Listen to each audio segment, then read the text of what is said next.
Welcome to the ICRIER podcast. Today on the show, we have Dr. Arpita Mukherjee, professor at ICRIER, who's going to talk to us about the Trump tariffs agenda. Thank you for joining us, Dr. Mukherjee. Thank you, Puja, for inviting me.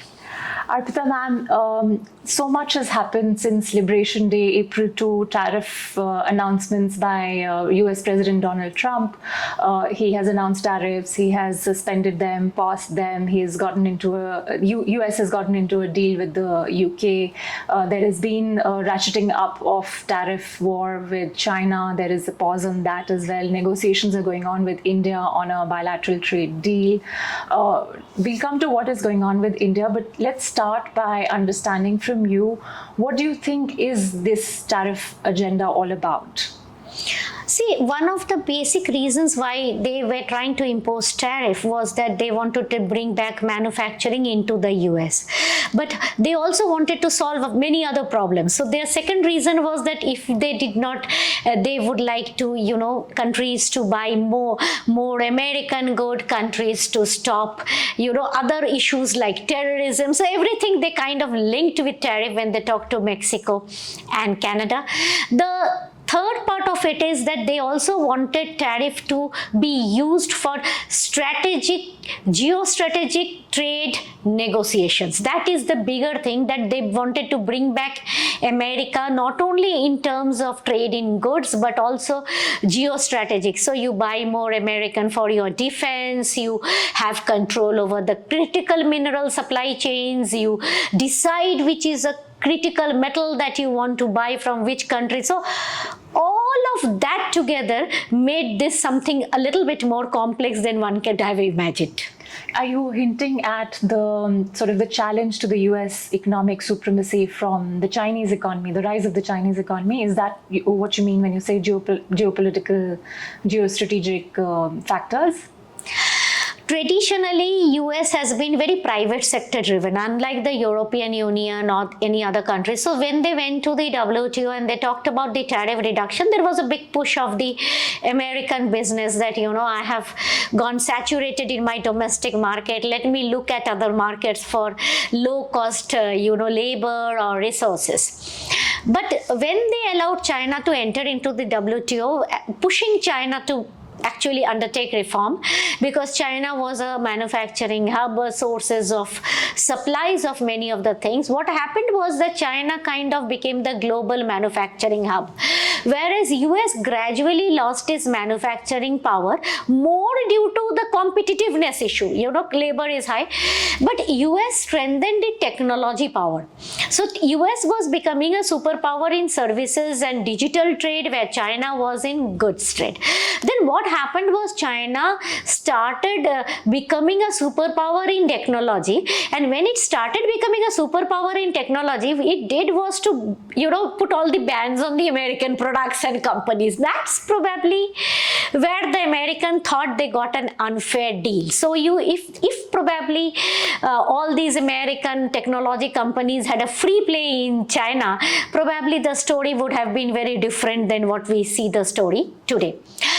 Having said this, what they thought, and not always wrongly, that the entire world, if you looked at a tariff regime, the entire world had a bad tariff regime compared to the Americans. And so because the Americans were buying from the entire world, they thought they had a deficit.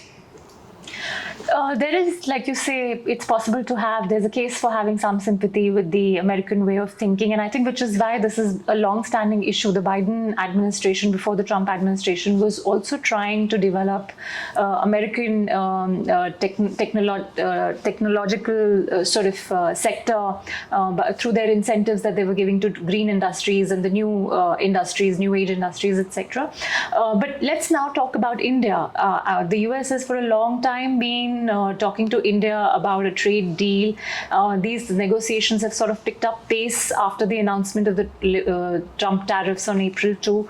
How are they progressing? What do you think is on the table? What India can expect? What India should ideally aim for? How do you assess all of this? See, doing a trade deal with the US has always been a topmost task list of many of our industry.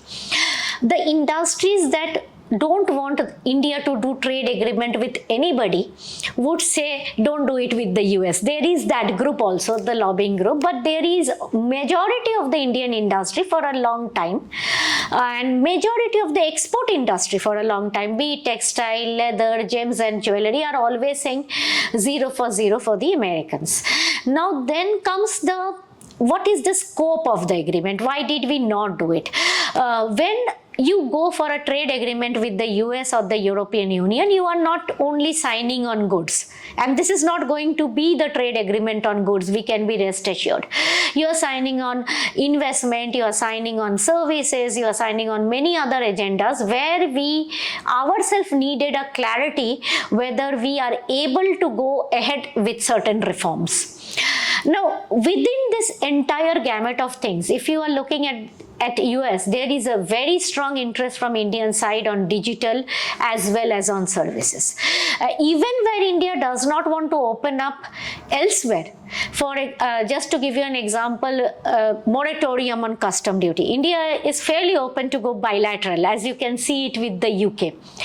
IT companies have a very different task list. They would like more assurance on the H-1B visa, which can be like a H-1B1 visa with a particular quota that is sealed under a bilateral agreement, which US has given to Singapore. They would also like other things like let my wife work, like these kind of very small to social security agreement with US, which is a big money saver for the Indian tech companies, and they tried to play around and got this 3 years deal with the UK. They would also like to address government procurement market, so they would like to address the tech government procurement segment. So there is a lot of areas where there is a strong, I would say, digital trade interest with US. If you look at the product categories, on their side, if you look at the barriers that they face, they have a 16-page barrier in the USTR 2025 report. Half a page is on the tariff. So even if they say that apples and pistachios and Harley Davidson have high tariff, if you talk to Indians, and you will see a lot in Indian media that please allow them zero entry, the market is this much. So that is not the big issue. The big issue is if they do 0 for 0 in a few segments like dairy and like dairy or textile, we have a much bigger market there. If they touch our steel and aluminium, which they did, we are much badly impacted. But ma'am, dairy I thought was a political hot potato. I'll tell you, dairy has been made a political hot potato, but its approach in different countries are different. European Union and Australia and UK have banned our dairy, especially because the supply chain traceability are missing in some of the cooperatives and other problems, and their milking techniques, they are talking about machine milking. That is, with the Americans, the problem is not there because they haven't banned our dairy. They have a 40% tariff, we have a 150 odd tariff. So here the negotiations are going on between whether we allow Hershey's chocolates, then come down to some of the dairy products like cheese, then come down to, much more lesser products. Where there was a big worry is bringing in fresh milk. Fresh milk doesn't come from America. Okay, so we can be rest assured whether we want to open up milk powder. Milk powder is the big area, that may make the prices go down in India. So that may impact our farmers earning, company earning, but all the other GI products and high-end products, not an issue. In fact, we are opening that under the other trade agreements. So that's not a, in UK we would be, chocolates have done. Chocolates, but even powder milk, skim milk. That will take time in other agreements, but America would also not really push for it if it gets the high end. See, if it gets the almonds and if it gets the walnuts, and why almond has certain tariff, why it will not push lot, and these are the products that we need to be assured that we will be asked to reduce tariff in apples, which we have done in many FTAs, including the one with Australia. So far, the only area, we have touched upon areas within dairy. So far, if you go to agri, we haven't touched chicken legs. Now, this American chicken leg is a big issue, especially for the South and the farmers. And you may also remember that we had a chicken case on America for the bird flu, which we lost in the WTO. So they are very keen on the chicken market. That is probably, I would think, the most sensitive in agriculture. Rest of it, you balance it out. You don't call entire dairy, but some part of dairy is something you negotiate here and there. For our spices, etc., we want to go in. But where, just to give you a small hint, where we need to probably clean our house. You go to the USDA website, you will see on what grounds they are rejecting our product. If you go to the U website, you will see for rice, they have rejected us for rice for 175, types of rejections. And if you club them, they are rejecting us for methyl bromide fumigation. That's banned.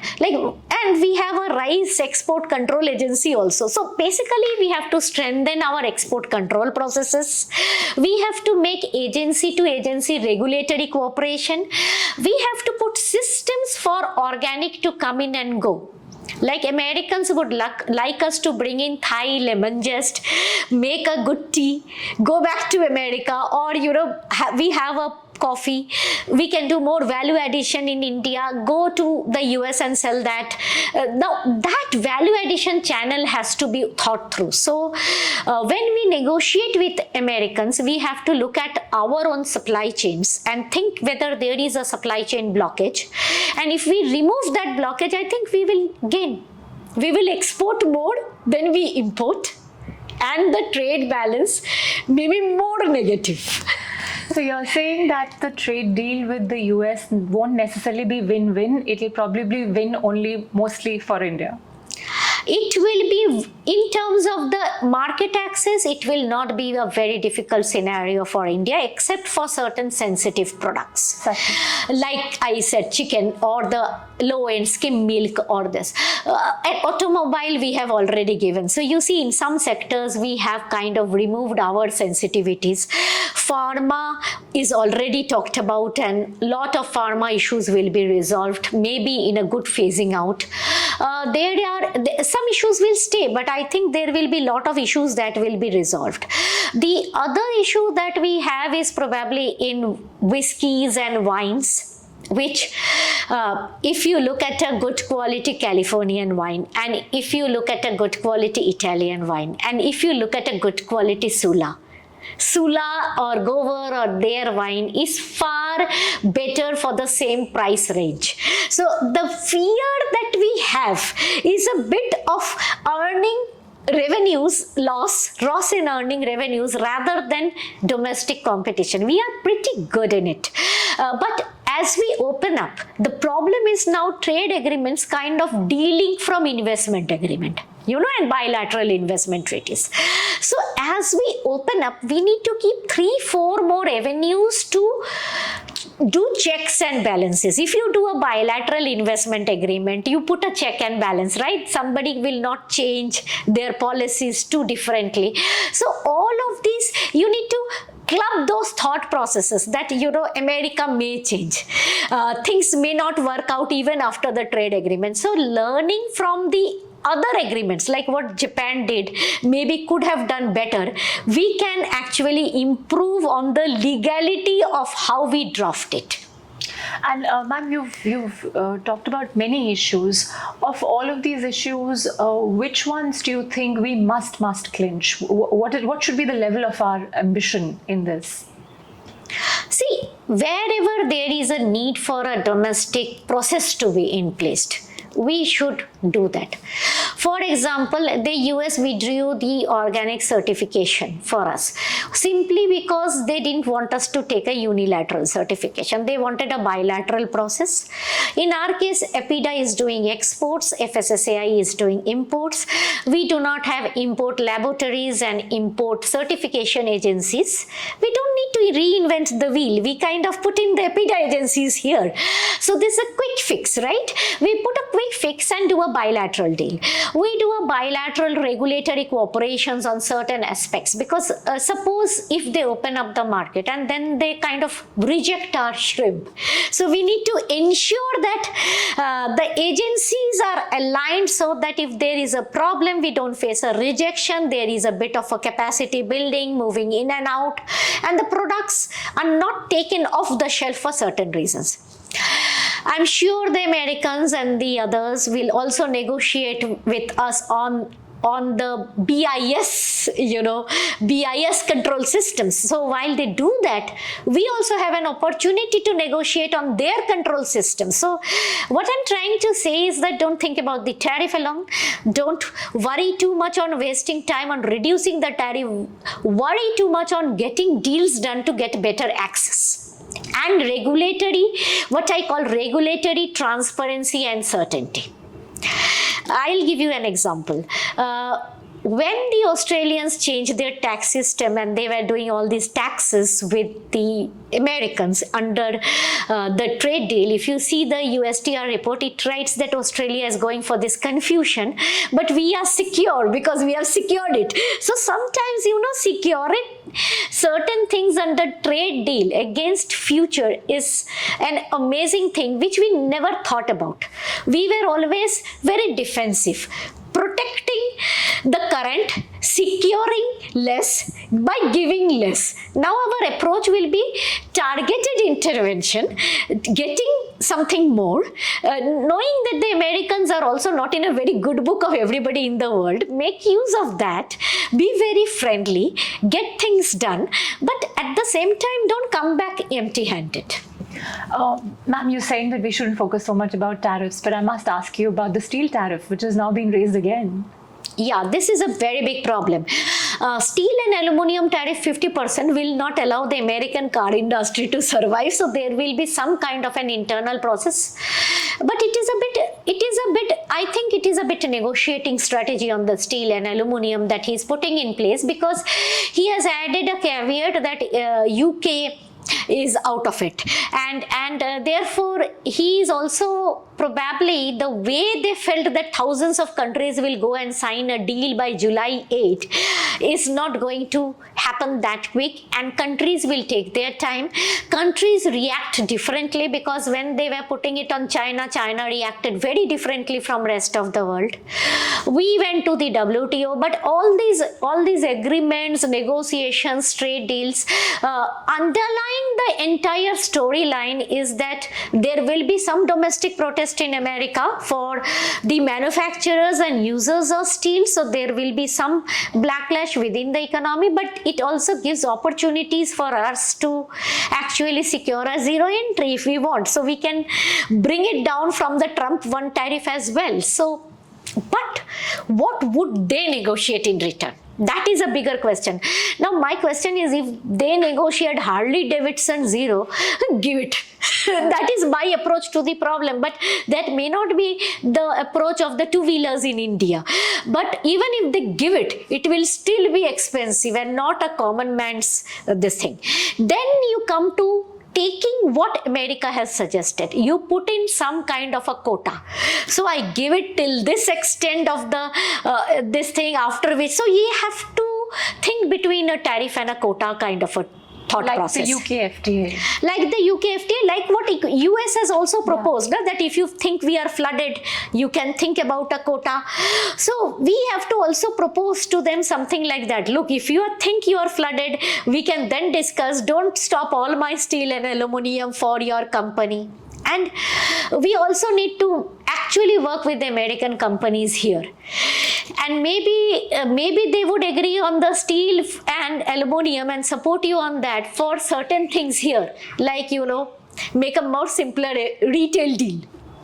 I'm just giving you an indicator, more simpler, or allow inventory-based e-commerce. Something they want here which can be going there, and something that they want here can be easily part of a trade agreement, and left it to states to decide. Okay, fine, you can source from the farmers provided the states allow you. Something to that effect we can think through. So there will be a little bit of an innovative drafting that is needed in this particular case. And on textiles, should we be most excited about the textile sector given the employment possibilities of it? See, when you look at the textile supply chain, no, you begin with cotton and you end with the final apparel going from India. If you talk to the Indian textile industry, they will say we will love to have American cottons, but I don't think that we have the same feeling among the farmer lobbies and groups. So when we talk about textiles, we have different people in the different value chains and different lobbying. Overall, textile and apparel sector have for a long time said we want a 0 for 0 with America, UK. They have selective markets and they have given that timeline. But when it comes to importing of the raw materials, that is where the sensitivity lies, like import of cotton. Then the lobby is fragmented. So some people say, yes, it is good. Some people say, no, it can affect the farmer. So we need to have a clearer picture on the import part. Then the other problem is that America also allows a lot of things which rest of the world doesn't allow. For example, GMO is allowed. GMO is banned in the EU. So sometimes that you are importing and you are using as a raw material may not be acceptable to your other key markets. So that is the supply chain that you need to think through, and you need to, in those kind of imports, should I import? If so, what?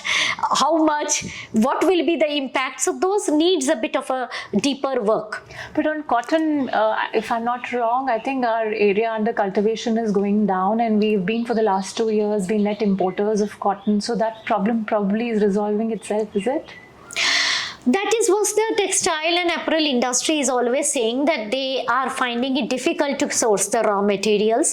On the other hand, many of the time the cotton cultivation is reducing because the profitabilities are coming down because of the rigid conditions that are being laid down by EU and others. So the labor standards and the other things, environmental standards, child labor in the cotton is also flagged into many of the practices. Now, if that's why I'm saying, if the import is just sufficient to match the domestic production, that's the ideal import, and that should be allowed. And if it is good from the Americans, do allow it. But if it is from the Americans, not allowed entry into the EU, like the GMO cotton, then the supply chain, then you are left with certain products which we cannot export. So that's the supply chain we need to think through. Bigger issues with the Americans, although Trump says that he doesn't like labor standard, environmental standard, they do have a IPF Pillar 4 on which we have signed. If you read through the lines, we have also talked about tripartite labor dispute, etc. In March, we have also kind of given consent to the 4 occupational code. If they are implemented by the states properly, they are actually fantastic. So in some cases, the initiatives at the center are fantastic, but many things are in the jurisdiction of our states. Now, if we go into lack of uniformity in many of these, we kind of make a promise in the trade agreement, we continuously put ourselves into a harassment of a legal case, that is something we need to think through. So to sum up, you're essentially saying that this is a very big opportunity and India can actually begin to export a lot more to the US after the deal that is being negotiated, negotiated right now than we are, provided there are several follow-up steps that we need to take at home. Especially in the States. So we should look forward to this deal. We should look forward to this deal, and this deal is a step-by-step process. So there will be a phase 1, phase 2, phase 3. What we need to do is that in the American systems or in the European Union system, the systems are broadly the same. So one has to understand the systems are broadly the same. Americans are easier to negotiate because you are negotiating with a single country rather than multiple countries. So that is one point you need to think through. So you have a single regime, but you have to think beyond the usual. So Trump is talking about a startup kind of a process and a thing. Can we really get a startup visa sorted for our startups? That is something that means we need to really think on our work permits and visa regime in-house.